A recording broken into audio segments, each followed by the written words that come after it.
All right, so I wanted to make a quick video about how to get the most out of your hip hinges. Now, what is a hip hinge?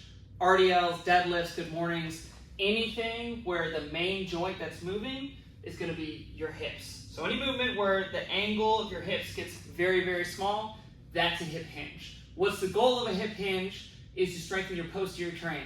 So that's hamstrings, glutes, back muscles.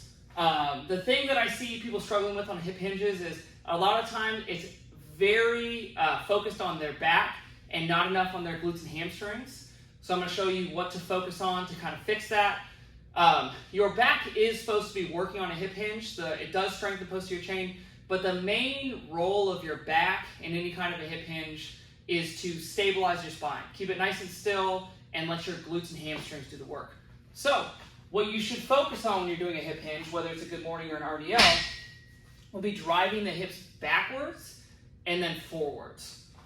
So for instance, with the RDL, instead of bending over like this and just using your back to pull you up, you want to set your back in a good position. So that's sternum forward, shoulder blades down and back, and then drive your tailbone backwards and your sternum forwards. So the back shouldn't be moving at all, but it should be staying nice and flat. We're driving the hips back, back, back, back, back. As soon as your hips stop going backwards, you've reached your end range of motion. So you should feel a stretch in the hamstrings at this point. If you keep going, now we're just bending the back to get deeper into it. So go to your end range of motion, drive the hips back until you feel that stretch in the hamstrings, and then drive the hips forward. So we're focused on the glutes and hamstrings, extending the hips when we're doing it.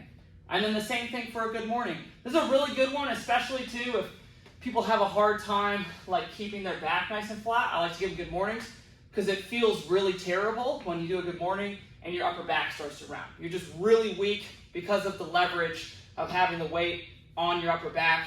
It's going to feel like it's pulling on you a lot. So it's kind of like a self-limiting exercise in that way. So from here, pull the sternum forward, right? Set your back in a good position. And then the same thing, we're driving the hips back, keeping a nice proud chest till we get a stretch in the hamstrings, drive the hips forward. So if you struggle on deadlifts and you feel you're using your back a ton, you're kind of pulling the weight off the ground with your back, and you're not really feeling your glutes and you're not feeling any tension in your hamstrings, especially at the bottom when you set up, I would suggest doing some RDLs, doing some good mornings in this manner. Focus on the quality of the movement, the big thing to focus on. Drive the hips back, drive the hips forward, and that's how you'll get the most out of your hip hinges, RDLs, good mornings, and it'll set you up for success on your bigger lifts like the deadlift.